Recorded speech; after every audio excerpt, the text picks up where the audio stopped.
Welcome to Salesforce for End Users, presented by Omni Consultants, designed to help new users navigate Salesforce. In today's video, we'll be going over Salesforce Dashboards. Dashboards are a great way to turn reports into data visualizations, allowing for at-a-glance information. By the end of this video, we'll learn the prerequisites for building a dashboard, how to create a dashboard and add visual components, how to refresh and subscribe to a dashboard. Because dashboards are dependent on reports saved in Salesforce, please be sure to check out our Reports Crash Course video located on our YouTube channel before getting started. To view any existing dashboards, navigate to the Dashboards tab. This can be done by searching for Dashboards in the App Launcher or by clicking Dashboards in the navbar if present. Like reports, this will bring us to a list of recently viewed dashboards. Every dashboard is saved to a folder, but unlike reports, there is no public folder. This means either custom folders must be created to save the dashboards, or saved in the private folder. Clicking on the dashboard's name will open the dashboard. Here, we can see various visualizations of Salesforce data. These visualizations are called widgets. In the top left, underneath the dashboard name, is information on when the dashboard last ran and the running user. Dashboards present data at a set point in time and do not update unless refreshed. Additionally, the data shown is determined by the running user, who in most cases will be the person who built the dashboard. We will discuss refreshing the data later in this video. In the bottom left of each widget is a link to the source report. A report is the basis of each dashboard widget, and how a report is configured will determine what metrics we can display in those components.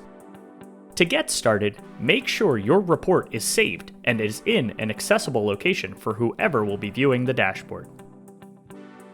If a user tries to view a dashboard but doesn't have access to the source reports, they may encounter errors. Next, it is recommended your report has at least one of the two following components: at least one summarizable value and at least one row grouping. Summarizable values enable us to report on metrics such as annual revenue or number of employees. If no summarizable value is displayed on the report, then the only metric available on a widget will be record count.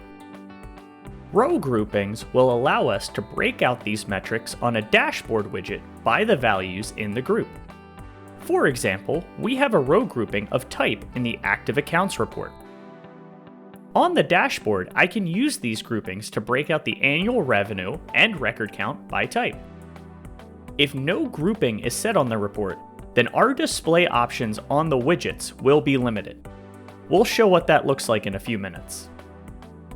Once we have our reports built and saved, now it is time to create the dashboard. Navigate back to the Dashboards tab and click the New Dashboard button. Enter the name of the dashboard, an optional description, and the folder location. These parameters can also be changed later. This brings us to the dashboard editor. In the top left, we have the dashboard's name, which can be changed. In the top right are the action buttons, such as Add Widget, Properties, and Saving the Dashboard. The rest of the editor is the dashboard grid. This is where we will configure the layout and size of the widgets. Now it is time to add a widget to our dashboard. Click the Add Widget button in the top right of the screen. We can select one of three options: the chart or table option, text, or image. For this video's purposes, we'll focus on the chart or table, so click that option. We are asked to choose a source report for the widget's data. This report will determine what metrics we can report on and what fields and values are available to us. By default, we are shown the most recently used reports. However, we can search for reports using the search bar or the filters on the side. Click on the requested report and then click the Select button. This brings us to a widget configuration window. In this window, we select the widget to be used, the values to be displayed, and the name of the widget. If need be, we can also change the source report, but be warned that changing the report will result in a reset of the widget's configuration and will require the user to update the details. There are several widgets we can select, but for the purposes of this video, we will focus on 3 commonly used widgets: the bar chart, the metric chart, and the lightning table. The bar chart leverages the grouping set in the source report to display summarizable values. In this example, we can see that the bar chart currently shows the sum of annual revenue by type. The y-axis dropdown is where grouping is chosen, and the x-axis is where the summarizable value is chosen. If we click the Add Measure button, we can put a second summarizable value. The next group of settings focuses on numerical formatting, such as displaying full numbers or decimal places. The sort by function allows us to change the order of the data displayed. The final group of settings are used to configure the widget's title, subtitle, and other informational values. When making changes to these settings, it may not display in the preview window. These settings are essentially identical regardless of which widget is selected. The metric chart is a more simplified widget and solely focuses on summarizable values. Groupings are not factored into this widget. Select the measure to report on and how the value should be displayed. For this widget, we are provided conditional formatting, which determines the color of the number in the widget depending on this value. These ranges and colors can be changed if need be. The lightning table is used to create an abbreviated version of the source report inside the dashboard. Despite it looking like a report, however, there are some notable differences compared to a normal Salesforce report. If a field is chosen in the Groups dropdown, the table will only show the groupings and any summarizable values. If no grouping is selected, then up to 10 columns can be displayed in the table, and groupings will be ignored. Like the bar chart, sorting and numerical display settings are available. Once the necessary widget is selected and configured, click the Add button to place it on the dashboard grid. By default, the widget will be placed on the left-hand side of the grid as high up as possible. So if there's a widget already on the left-hand side, it will be placed under it. We can move the widget by clicking anywhere inside the widget and dragging it.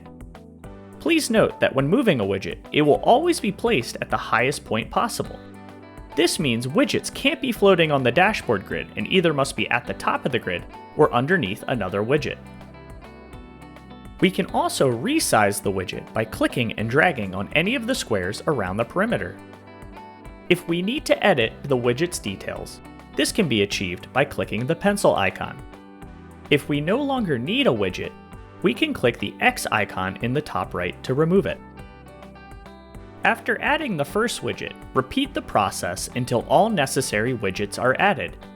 Dashboards have a limit of 20 chart or table widgets, so if your dashboard needs more, you'll need to create multiple dashboards. If we want users to narrow down dashboard results without needing to modify the source reports, we can add filters to the dashboard. To do this, click the Add Filter button in the top right of the screen. Select the field to be used as a filter. Please note, however, that not all fields will be available for filtering, and less fields will be available if there are multiple different report types used in source reports.